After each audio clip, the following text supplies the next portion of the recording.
the news on headlines today. This is breaking at 10. I'm Aditya Ravishankar. Straight on to our top story. Apart from being a victim, he's the only eyewitness of the Delhi gang rape. So far, he's kept silent, kept quiet. And now, days after the incident, Delhi's Bravehearts friend has finally broken his silence, spoken out with the truth that has left an entire nation stunned.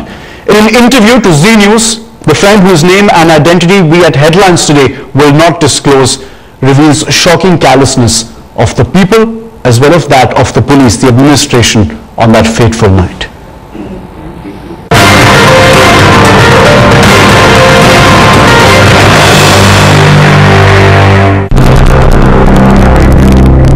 Police सबसे पहले government hospital ढूंढती है, जो कि मैं जहाँ लेटा हुआ था वहाँ से सफदरजंग हॉस्पिटल अगर रात का वक्त नहीं होता तो शायद कितने घंटे लग जाते हैं अभी नहीं पता, क्योंकि एयरपोर्ट का रूट है वो और जाम दिल्ली में लगता ही है।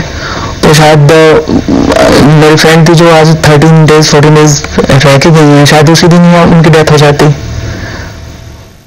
तो ऐसा होना चाहिए कि एटलीस्ट कोई भी हो, कोई भी अगर कहीं इंजर्ड होता हो तो नियरेस्ट हॉस्पिटल में, और इसको इतना एक्सीडेंट होता कि जो लेके जाएगा उसको कोई कुछ नहीं जाएगा। मैं स्टेशन पे लेटा हुआ था, उसके बाद से शायद सबको इन्फॉर्म किया गया होगा, जो भी पुलिस का प्रोसीजर होगा। तो पुलिस के सारे ऑफिसर्स आए, एक एक करके आए, और जितने भी लेवल्स उनके होते होंगे सबने बयान लिया। मैं उसी कंडीशन में था कि क्या था क्या नहीं था, कैसे हुआ, जो भी था। और मुझे जितना भी याद था, जो भी मुझे लगा, मैंने उनको इन्फॉर्मेशन दी। और 16 दिसंबर से लेके जब तक लास्ट TIP नहीं हुई थी, यानी 2-3 दिन पहले तक मैं उनके साथ ही था। मेरा ये नहीं था कि अगर मेरे रहने से केस मजबूत होता है या फिर पुलिस को हेल्प मिलती है तो मुझे यहाँ रहना चाहिए। मैंने अपने घर वालों की बात नहीं सुनी यहाँ पर, मैंने कहा कि नहीं, क्योंकि वो अगले दिन ही घर से प्रेशर था कि आप, क्योंकि इमोशनल होते हैं घर वाले कि आप इतनी चोट लगी है, आप वहाँ कैसे रहोगे, क्योंकि यहाँ पर मैं अकेला रहता था। तो वो लेके जाना चाहते थे, लेकिन मैंने कहा कि नहीं, अभी मुझे यहाँ रुकना चाहिए। तो मैं वहाँ तक था, लेकिन फाइनली जब डॉक्टर ने कहा कि नहीं, आपकी जो इंजरीज हैं वो काफ़ी बिगड़ सकती हैं, तो फिर मैं घर जाके फिर ट्रीटमेंट जो भी अपने प्राइवेट था वो मैंने स्टार्ट किया। तो जब मैं उनसे मिला तो काफ़ी खुश थी, और वो लिख पा रही थी, और कहीं उनको देख के कहीं भी नहीं लगा कि वो जीना नहीं चाहती हैं। पॉजिटिव थी काफ़ी, और इनफैक्ट वो अपने घर वालों को कह रही थी, क्योंकि उनकी मदर, उनकी भी हालत ख़राब थी, तो वो इनफैक्ट वो कह रही थी कि सब ठीक हो जाएगा इस तरीके से। मैं तीनों लोगों से रिक्वेस्ट करूँगा कि हमारे पास काफ़ी कानून है, लेकिन जो आम पब्लिक है वो फेस करती है FIR। अगर हम जाते हैं FIR करने के लिए तो हमें कहीं डर होता है कि यार FIR होगी कि नहीं होगी, पुलिस वाला FIR करेगा कि नहीं करेगा, और अगर FIR करता भी है तो फिर उसके बाद से फिर जो भी कानूनी पक्षे हैं, जो भी उन चीज़ों में फंसना नहीं चाहता आम आदमी।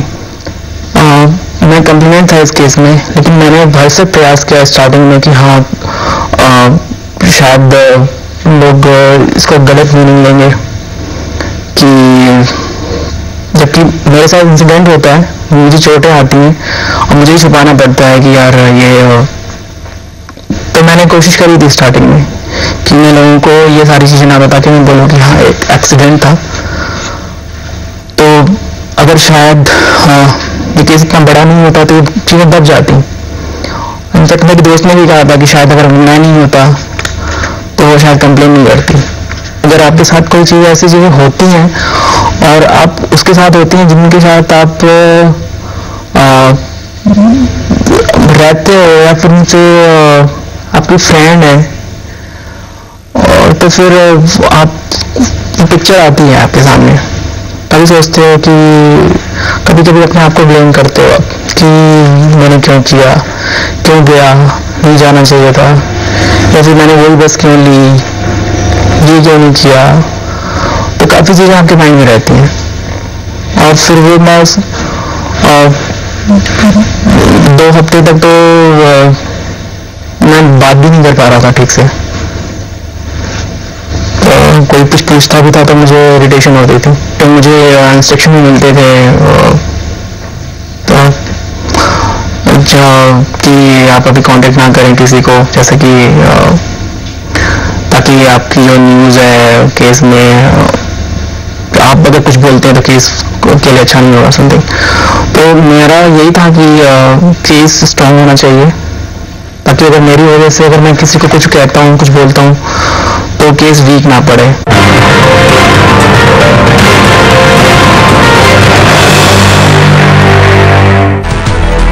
Now, this victim's testimony brings to light many critical issues that need to be addressed.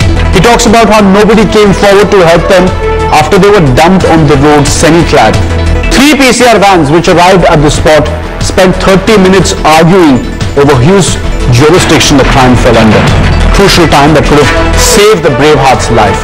And despite the seriousness of their injuries, they were taken to Sabarjung Hospital, a government hospital, instead of the nearest available hospital for treatment. He further questions the statement by the Metropolitan Magistrate, who claims that the statement made by the Braveheart was under duress.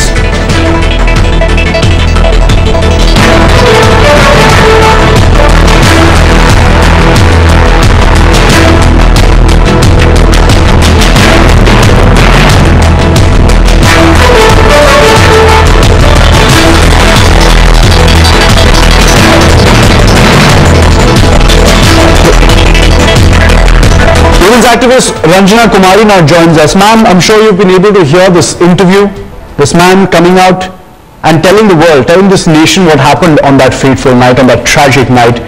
Ma'am, your reaction? There's a lot wrong, not just with the administration, but those who went by, saw these people, did nothing, offered no help. Yeah, it's really shocking the way, we have become so insensitive as society, as people. I do not know what fear prevails when people see such, really people in need relying totally, so people who if not taken immediately to the hospital would lose the life. We don't show any concern as society is not at all the situation that our country should move into. I think there used to be earlier the fear that if you will pick up a accident victim and take the person to the hospital, police will put you through a lot of witness and all kinds of harassment. But these days that is होता है। आपको एक जो बयान इस तरह के आते हैं बार बार, उन्होंने कहा कि महिला, वो खुद एक महिला है, उन्होंने कहा कि वेस्टर्नाइजेशन जो कल्चर आया है, जो महिलाएं अपना अंग प्रदर्शन करती हैं, जो कम कपड़े पहनती हैं, वो एक रेप को दावत देने वाली बात है। उन्होंने ये भी कहा कि एपिक्स जो है हमारे, महाभारत है, गीता है, रामायण है, ये जो है वो यूथ नहीं पढ़ता है, उस वजह से उनमें संस्कारों की कमी है। इस तरह की सोच किस तरीके से आप देखते हैं? देखिए, मैंने पहले कहा कि गीता पढ़ना, रामायण पढ़ना, अपनी संस्कृति में जानना, संस्कृति को जानना, ये हमारा स्वैच्छिक अधिकार है। हम जान सकते हैं, अगर समय नहीं है, हमारा पढ़ाई में है, तो हम नहीं भी जान सकते, और ये हमारी इच्छा है, जो हमें अच्छा लगता है। वेस्टर्नाइजेशन की बात है तो ये संस्कार घर में जो माता पिता चाहते हैं या बच्चा चाहता है, उसमें कोई बुराई नहीं। ये मानसिकता की बात है। अगर आप चाहे, अगर जो हमारे आदिकाल में जो हमारे रहते थे मनुष्य, बढ़ते बढ़ते कैसे वो नग्न रहते थे, फिर पत्ते पहनने शुरू हुए, फिर छाल, पेड़ों की छाल से अपने आप को ढकते, उससे पहले तो नग्न रहते थे, उसको हम क्या कहेंगे। आज इंसान खुद बुद्धिमान है, खुद समझता है। इतने बड़े बड़े चीजें, अंतरिक्ष में जाने की बात, छोटे से कल पुर्जे से लगा के बड़े तक बनाने की बात इसी देश का निवासी करता है। उसमें महिलाएं भी हैं, वैज्ञानिक भी हैं, डॉक्टर भी हैं, इंजीनियर भी हैं, राजनीति में भी, सब जगहों पे हैं, और एनजीओ भी हैं, वुमेन एक्टिविस्ट भी हैं। तो हम ये कैसे कह सकते हैं, वो खुद जानती हैं उनको क्या पहनना है, क्या नहीं पहनना है, लेकिन वो कुछ भी पहनता है। तो पुरुष मानसिकता को भी इसमें बदलाव होना चाहिए। उनको इससे क्यों लगता है कि क्या उसके साथ रेप किया जाए, क्या ऐसा समझते हैं लोग? मैं समझती हूँ गलत है ये समझना। ये आजादी होनी चाहिए, लेकिन अपना जो उनका दायित्व है, जो उनके आधार है, उसको भी वो समझती हैं, और उसके साथ साथ अगर वो ठीक से अपना पसंद करते हैं तो पहने, कोई दिक्कत नहीं। मानसिकता बदलने की जरूरत है, या मानसिकता जो मानसिक एक जिस मानसिकता के परिवेश में जिसमें जो रहता है वो उस तरह से, क्योंकि उनको जानकारी नहीं है, वो अवेयरनेस देना जरूरी है। बजाय ये कहने के किसी को, उनको अवेयरनेस करना चाहिए। जिस तरह के बयान लगातार इस इशू पे, खासकर रेप के इशू पे आए हैं, कल बीजेपी की तरफ से भी आए, आरएसएस की तरफ से भी आए, क्या अपनी नसीहत देना चाहेंगी आप सभी पॉलिटिकल पार्टीज को कि इस इश्यूज पे? Krishna Tira, they are reacting on the current kind of comments which have been made. Ranjana Kumari is still with us. Ma'am, you were making the point about how these things are executable. They are highly doable. These logistical problems, like, the police taking, those who have been affected by such crimes to the nearest hospital, these are not things which require law. They need common sense, ma'am.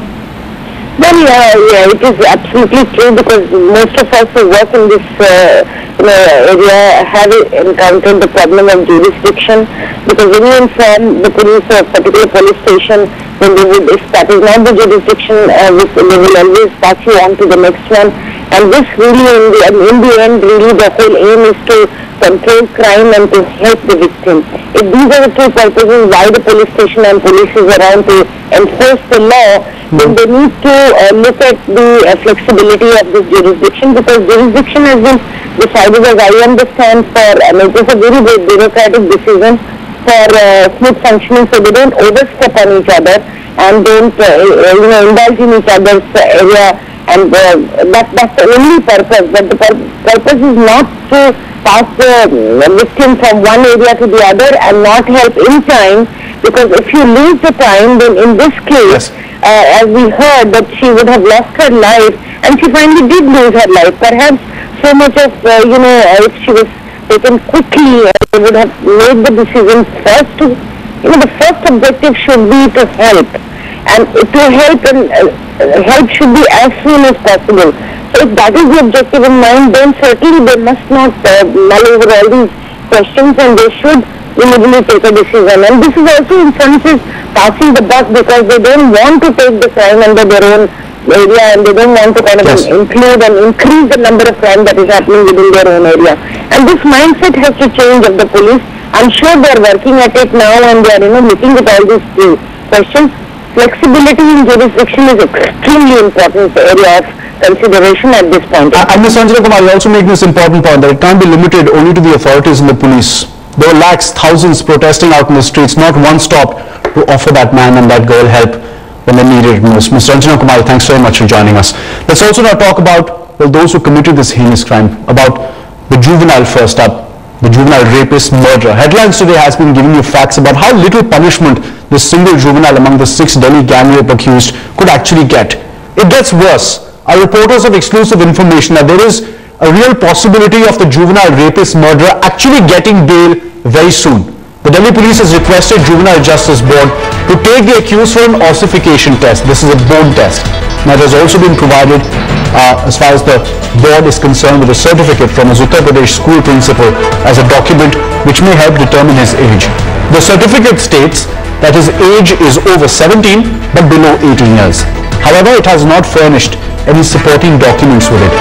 It now depends on the board to take the call to order an inquiry into validation of the certificate or order an ossification test by forming a medical board. Sources have told Headlines today that the juvenile rapist school certificate might shield him from the bone test.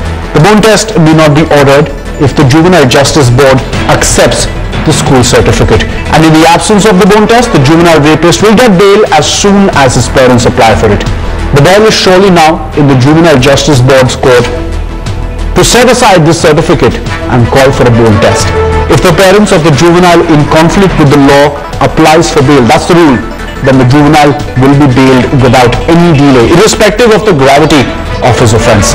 It is the discretion of the board whether there is a requirement for the bone ossification or not.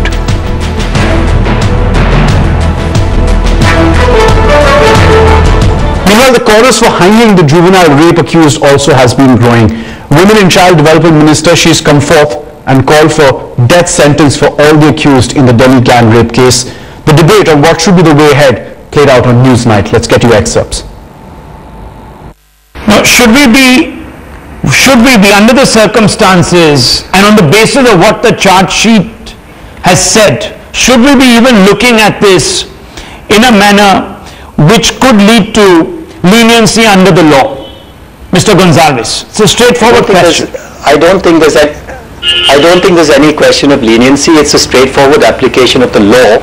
As I said, I'm not sure of the facts, and therefore but the law on the books, sir, look at it very carefully. But we'll try him as a juvenile. But naturally, how else can he be tried? He will be tried as a juvenile. That's the international standard to which India adheres to. But the union minister today said that an exception should be made. That an exception should be made in this particular case. It can't be made. You can't make an exception. This is the law of the land. You can't say, all right, this is the law of the land, but I'll not follow it for a person. How can anyone even suggest such an absurd thing? It's the law. It will be followed. Okay, Mr. Sarabji, let me come to you. Even if an amendment were to be moved, tomorrow, and this law were to be tinkered with, and the relevant section were to be amended, it will not apply retrospectively. At least that's what we've been given to believe. Do you think that this individual will in fact be out there on the streets very soon? Before I answer that question, in fact it's connected. Colin overlooked section 18 of the Juvenile Act, which says though bail should be granted, notwithstanding that bail cannot be granted or will not be granted if it defeats the ends of justice. So there is some provision there where the board may refuse to grant bail, which section 18 itself recognizes, though generally if content is not, bail follows. But that's the exception made there. If it defeats the ends of justice, that's the bail part.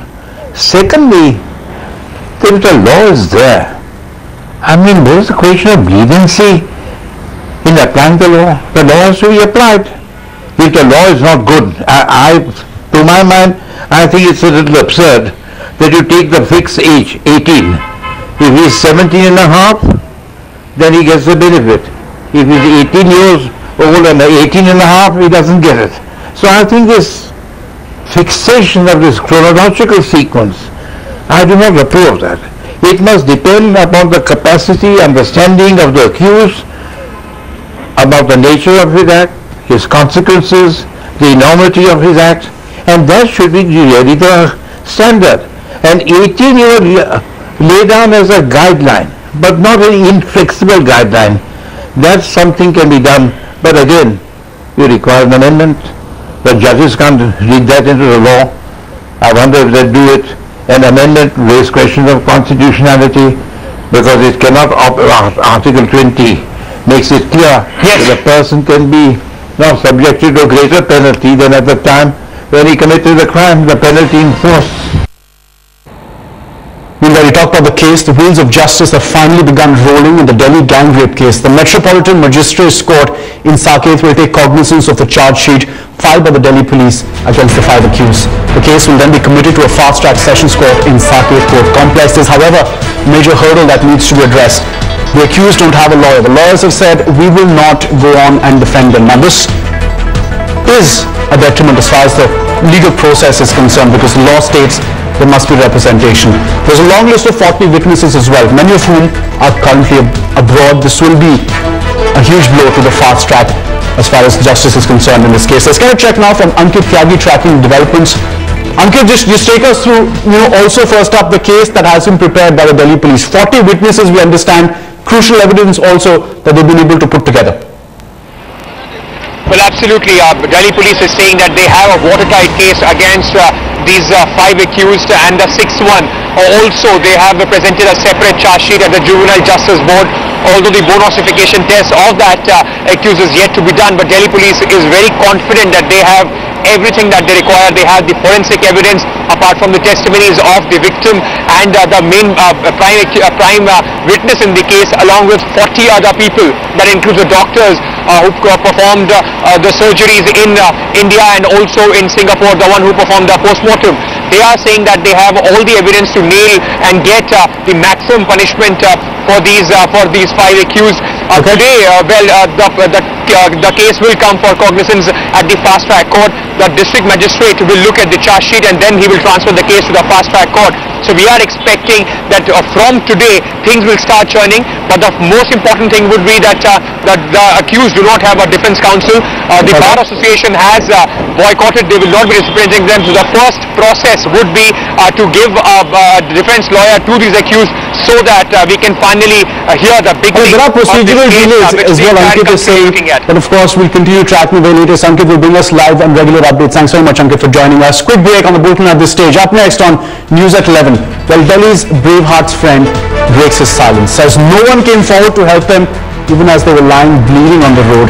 Cops that came bickered over whose jurisdiction it was to help take them to the hospital. We'll let you that interview in just a minute.